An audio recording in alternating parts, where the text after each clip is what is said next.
Okay, No, thank you. So, good afternoon, and thank you for the invitation to come and chat about WAVE. I'm one of the co-founders of WAVE, which stands for We're All Valued Equally, and we're people with and without learning disabilities working together to create more genuinely inclusive worship and social places in the heart of our communities. Um, my engagement with this is because I'm the mother of three beautiful children, the oldest of whom is 35 and happens to have Down syndrome. And it's my experience of parenting her that brought me to the place of needing to start WAVE. And what I want to do this afternoon really is to share some of our WAVE journey with you, the lessons that we've learnt, to help others who have a desire to see either their church or their community being more inclusive. Um, it's interesting that with WAVE, we have come from a place of real frustration. And I don't know whether you're coming from that place or whether you feel everything is hunky-dory around learning disability inclusion in church. But wherever you're coming from, please note that there is still a great need for places that are more genuinely welcoming and inclusive of people with learning disabilities in our communities. So I do have some slides. Sue, I don't know if you're able to bring them up for me. We can skip over the first one because we've done introductions. Um, And what I'm going to do is explain where we started, what we've learnt, the difference we feel we're making, and how we are looking to encourage and enable others to do the same. So this is a picture of a place in Australia called The Gap.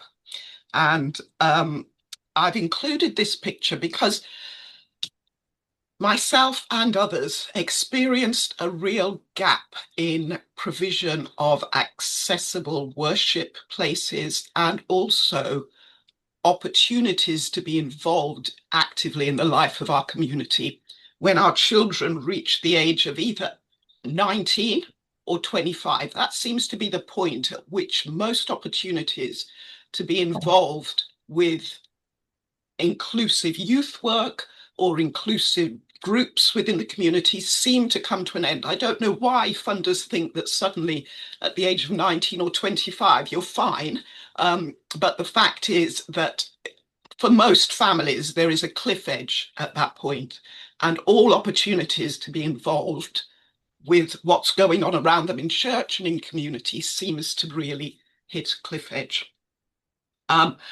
When my daughter, who had been all the way through mainstream school and all the way through the youth work in our church, when she reached the age of 19, we hit this cliff edge.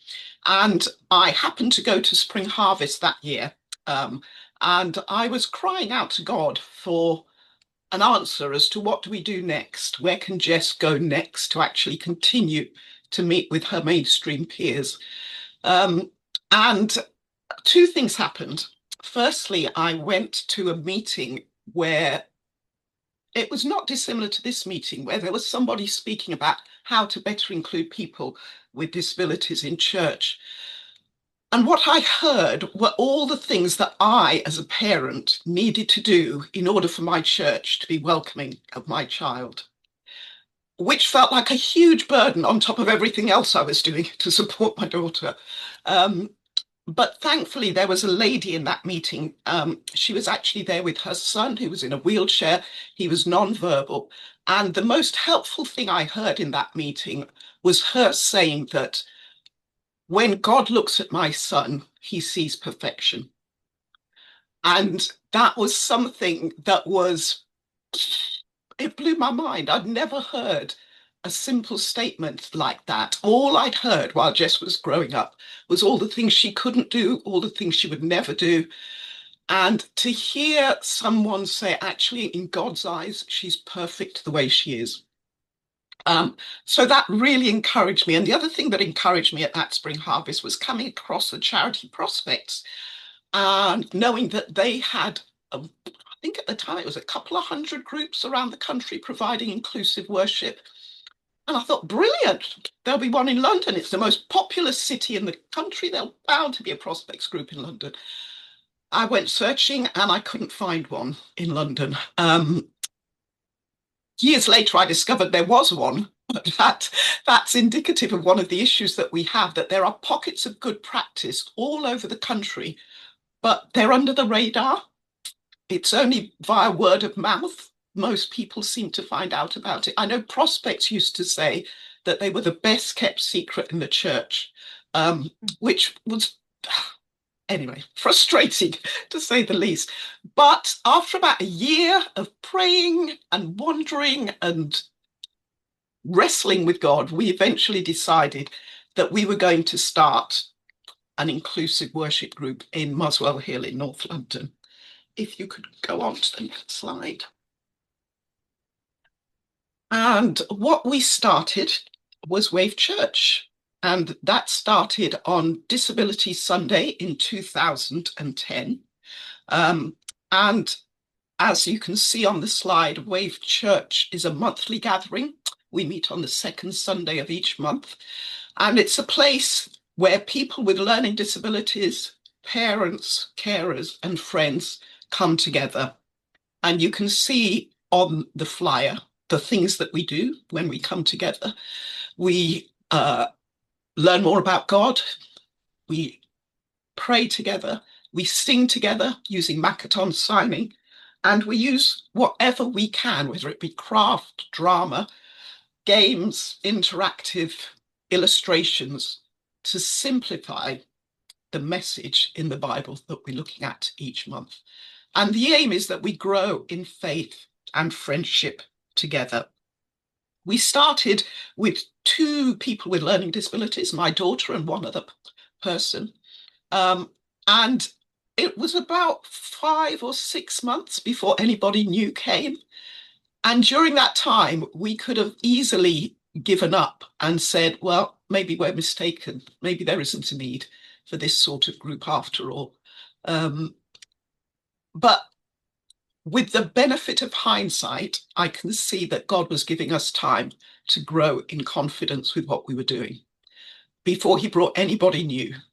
And when we started, we thought we were doing it for young people coming out of youth work. And the first new person he brought was a gentleman who was non-verbal in his 40s with his parents. And we thought, okay, then maybe it's not just going to be for young people. Maybe it's going to be for all ages and all abilities. And that's what it's turned out to be. We're now a group of about 40 people. 1 in 3 have a learning disability, and we worship together. We often have people who have no connection with learning disability coming to our meetings because they find there's a sense of joy in those meetings that they may not often find in other places. It's a place where you don't have to pretend, where it's okay to be vulnerable, where there's a lot of honesty, and it's fun. So we are always learning from each other at Wave Church. And after we'd been running Wave Church for a couple of years, I realized that actually we were creating a really nice family there. And I thought, wouldn't it be lovely for people who don't like going to church to experience this same sense of welcome and acceptance? So we started running a social club for young adults with and without learning disabilities. And after that had been going for about 5 years, and a lot of the people without learning disabilities were starting to move on, get married, go to university or whatever. And we were in danger of becoming another group just for people with learning disabilities, which was never the intention. That was the point at which we decided to draw in the wider community. So we started running pop-up cafe events. And to cut a long story short, those pop-up events eventually became a regular 1-day-a-week cafe in our community, which is now a 2-day-a-week hub and a place that is a wonderful place for people with learning disabilities and those without to come together, have a wonderful, good value for money vegetarian lunch, do various activities. There's a craft room, there's dance and yoga during the day, and it has become a real hub in our community. If you could go on to the next slide. After we had been going for 10 years, we decided we were going to celebrate and share what we had learned in that time. I'm a market researcher by profession, and I did some research under the supervision of the Oxford Centre for Mission Studies, looking at what the triggers and the barriers are to genuine inclusion. And these were some of the barriers that we discovered. I don't know whether they are familiar to you, whether you know others that are particularly pertinent in your environment. You've mentioned the fact that in church, often there is no perceived need because there's maybe only one or two people with learning disabilities in the congregation. I would argue that there are in your community 1 in 10 with a learning disability. And it's not just those 1 in 10, there's also their parents, their siblings who are also not going to church because they find it too hard, or they've had previous bad experiences in church. I had an email a few years back from a mother who had said that she was asked to leave the main church meetings because her son was being too disruptive. He was just being fidgety and a little bit noisy. And so she was heartbroken because he was only 12 and she didn't feel that he was being particularly disruptive. But the way in which that church service ran its meetings meant that the majority of the congregation felt it inappropriate for that family to be there. So once you've had an experience like that, you're wary about walking back into church.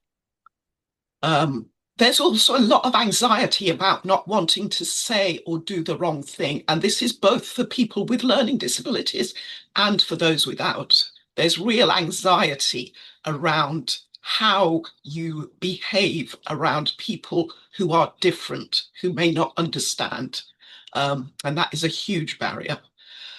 There is a lot of fear around the unknown, and language can be a huge problem. Even the way in which we call out the difference that a person has, whether you call it an intellectual disability, a learning disability, someone who has autism, someone who's on the autistic, it's like a minefield. And people, rather than go into that minefield and get blown up, prefer to avoid the minefield.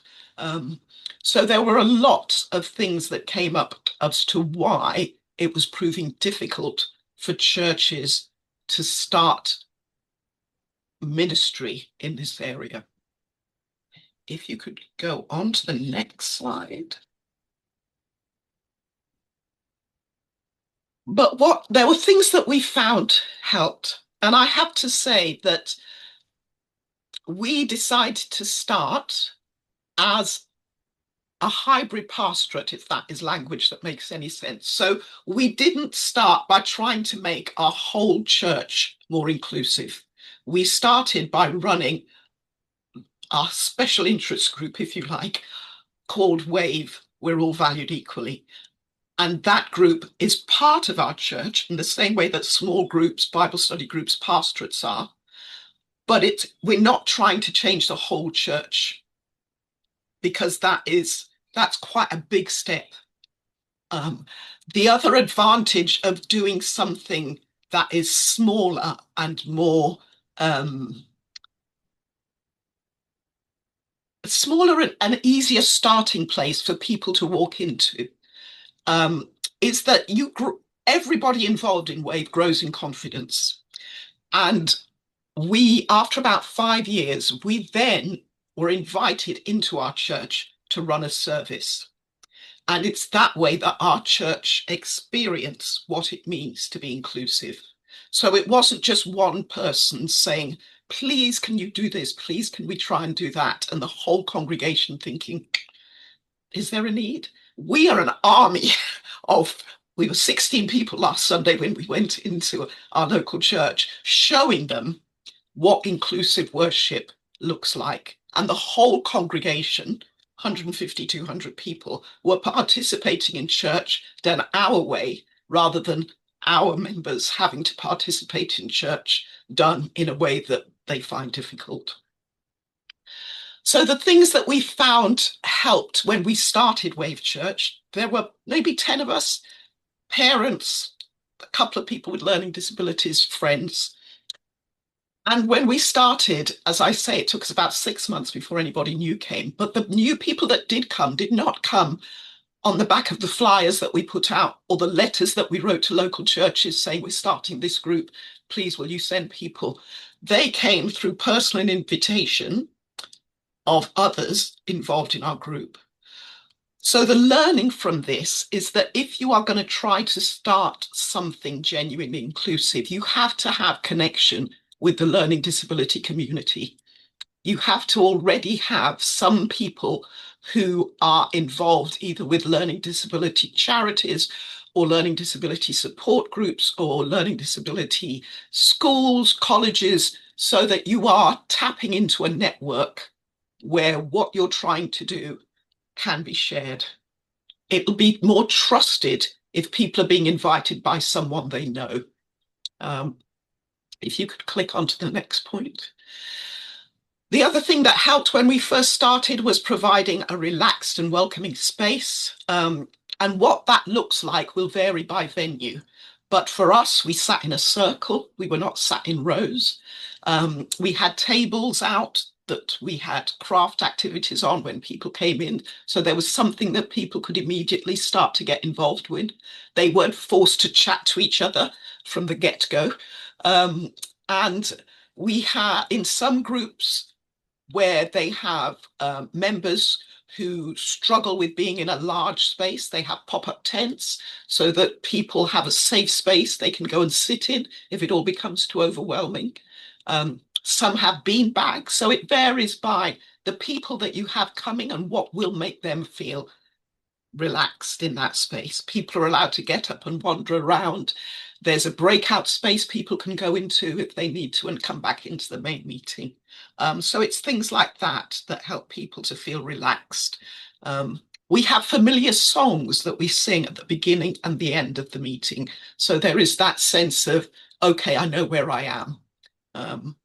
And when I come on to show you some of the slides that we use for the meeting, you'll see that there is a visual timetable that people can follow to see what's happening, what to expect next.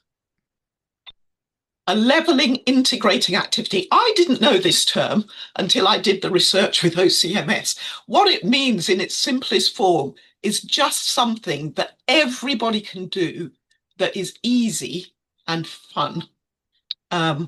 It doesn't matter what your intellectual ability or your physical ability might be. It's something that everyone can participate in.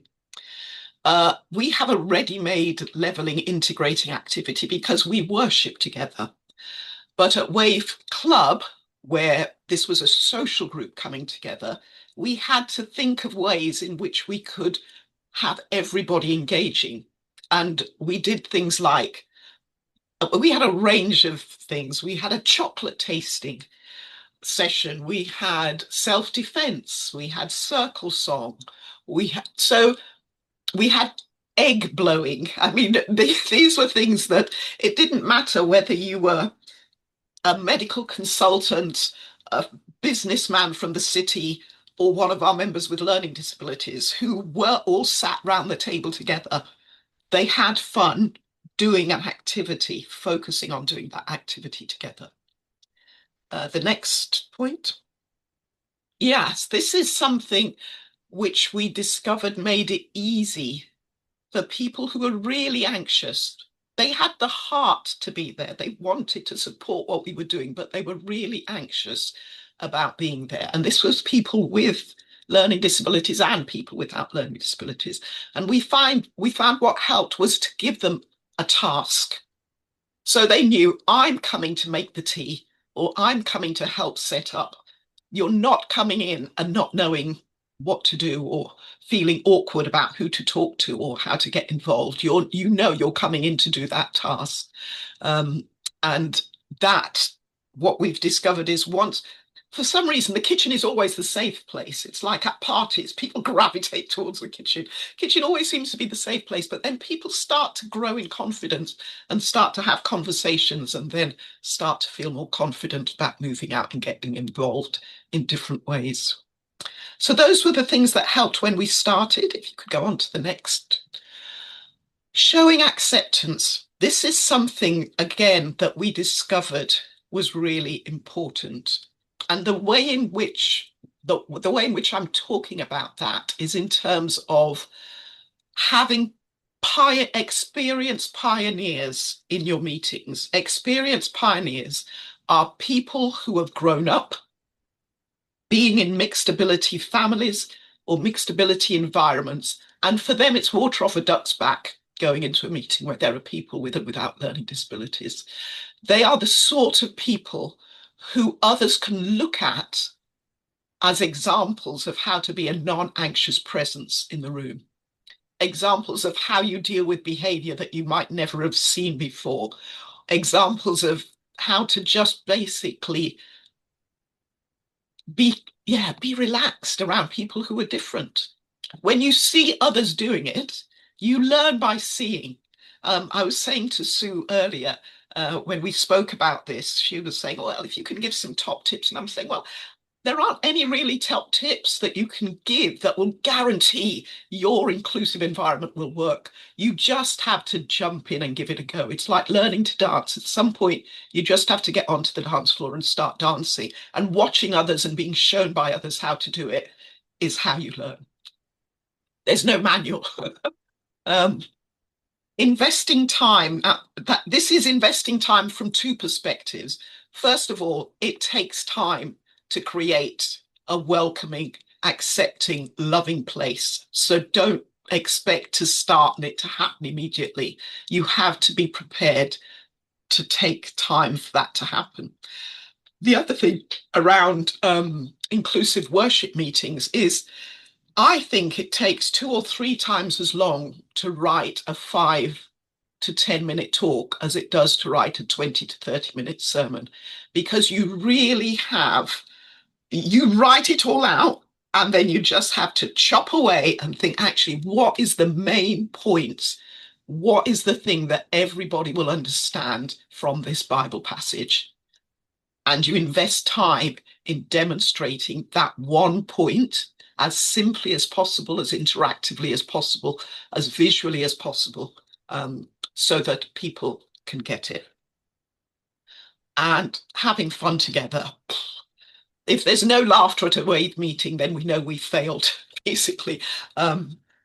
People come because it's fun. Yes, they're learning more about God. Yes, they're having fellowship together. Yes, they're praying and singing together, but also they're having fun together, and that's really important. And finally, one of the most important aspects for some of our members is tea and cake. We have been blessed by having some amazing bakers on our team.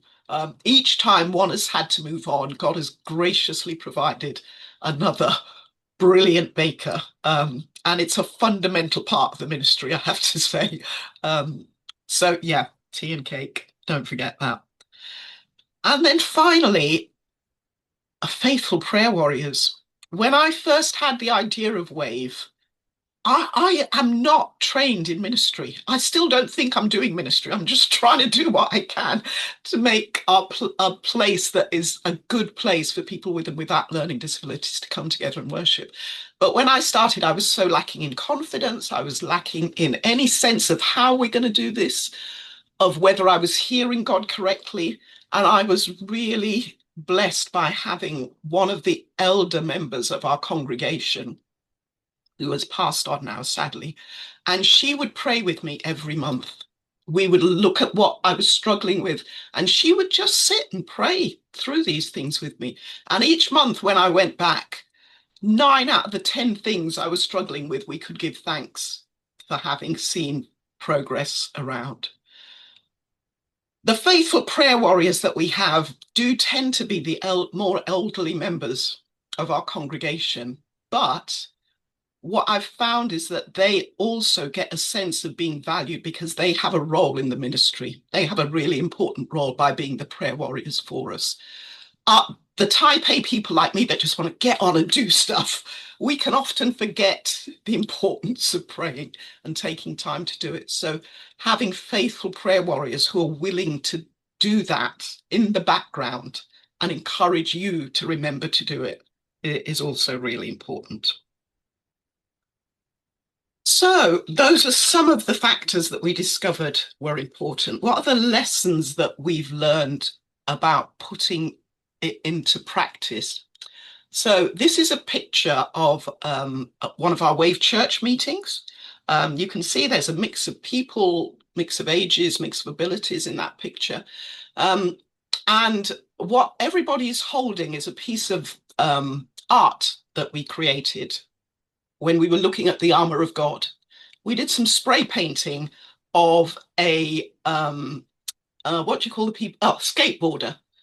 And we talked about what a skateboarder needs to protect them: helmet, gloves, knee pads, etc. And we aligned that real life, real example that most people would be familiar with the armor of God. So rather than talking about Roman armor, we talked about that sort of protection and made it real life in that way. Everybody contributed, and there was a real sense of pride in what was produced at the end. And so that's the picture that you'll see. But when we're planning Wave meetings, we have this mantra that we sieve what we're going to be doing. And sieving means making sure it's short, simple, interactive, and visual. Short, not just in the length of time. Our meetings are normally about 40 minutes for the formal part, and then we have 20 minutes, at least half an hour, for socializing over tea and cake. Not just short in terms of the amount of time that we give to each section, no more than about 5-10 minutes, because then attention spans start to wander. But also short in terms of the sentences that we use. Keeping sentences really short and simple. And when I say simple, people think, oh, like a children's service. Absolutely not. We may have members who have the intellectual age of a 5-year-old, but they have the life experience of a 50-year-old, and you can't be talking to them like a 5-year-old child. So when I say simple, I mean just making sure that we are using short sentences, that we are talking in everyday language, and putting it into real life application that our members can understand. Interactive, as I say, we use games, we use drama, we use craft. If you ask a rhetorical question, you will always get an answer, so be prepared for it. We have a lot of discussion. And the visual elements, we use a lot of prompts, particularly for individuals with Down syndrome who learn visually. It's always helpful to see pictures or visual props when trying to get a message across. And of course, we also have the visual timetable. And that shows you what a typical meeting would look like, with some Bible story, a short talk, songs to break up the talking. We use Makaton signing, and we always finish with tea and cake, as I said before. Okay, next slide. One of the important aspects of what we do is ensuring that we do things with and not for each other. That's a picture of our worship team. There's Claire on guitar. There's Becky, who was signing for us at the time. And there's Helen, who loves to sign alongside Becky. And Helen helps to lead our meetings, welcome people to our meetings. We have a mixed ability team that plans our meetings. So we're always having the voice of people with learning disabilities inputting to what we do. And we've discovered that there's mutual benefit in that. I will look at a Bible passage and think, oh, right, yeah, these are the key points. And then I'll talk to my daughter about it. And she comes with a completely different perspective because of her life experience as a person with learning disability. And that always adds to the richness of what it is we pull out and teach at Wave Church. I've got a couple of quotes for you that show how this idea of doing things with, not for each other has grown through the work that we do. I think there's one more at the bottom as well. So you start off thinking it's for those with learning disabilities, then you feel personally enriched and you form relationships and realize that it's about being with people. Someone being very honest, saying, I feel more comfortable about feeling uncomfortable at times. There are still situations in which we always feel a little bit out of our depth, but we just accept that's part and parcel of what we do. And it helps to make me feel like I belong. I feel more accepted here. So those are some of the benefits of making sure that when we say we're being inclusive, we do mean genuinely inclusive in every aspect of what we do. I spoke with someone yesterday and she was saying to me that actually the church should be leading the way in this, not following behind. Why does the church not employ people with learning disabilities on staff teams? Why are people with learning disabilities not naturally included on welcome teams or on community outreach teams or on the food bank teams? These are ways in which people can be actively involved, not just looked after and cared for and provided for. So, following the research that we did, we had a number of people say to us, you can't keep Wave just in Muswell Hill. This was back in 2019. And we were exhausted after doing our 10-year party. And we thought, oh no, we've done it. We can't do anything more than this. But then lockdown came. And lockdown, we were all sat twiddling our thumbs. And it was actually during lockdown that we decided actually maybe we could start a charity, which is when we started Way for Change, that would help encourage, inspire, and enable others to start activities similar to what we were doing in Muswell Hill. So we started Way for Change. We started Way for Change, which was to encourage people to mix during a season when we were not allowed to mix, which I thought was quite an ironic timing from God. But again, his timing is perfect. He gave us several months where we could sort out all the governance and policies and all the sort of stuff you need to do in order to start a charity. And Way for Change has been operating for the past 6 years. And in that time, we have developed Wave in a Box, which basically distills the learning that we have acquired and the learning that others have shared with us to provide tips and templates and guidance to help others to start similar groups. We also, our mixed ability team will also help anyone who thinks they want to show their community what Wave is like to run a taster session, whether that be we come and will help to run a worship group or run a Wave section within your regular church service. It's just to give a taste of what Wave is all about and the possibilities that can happen through it. People who sign up as Wave makers have access to Wave in a Box, which is an online resource. They also have access to our termly forum meetings, which is where Wave makers from around the country, this map shows you where our Wave makers are around the country, come together and just share what's been going on in their groups, bring any challenges they're facing, hear the wisdom in the room from others who are trying to do the same thing. And we also have a termly newsletter where we share news and updates. And we do annual visits to each group where we collect feedback.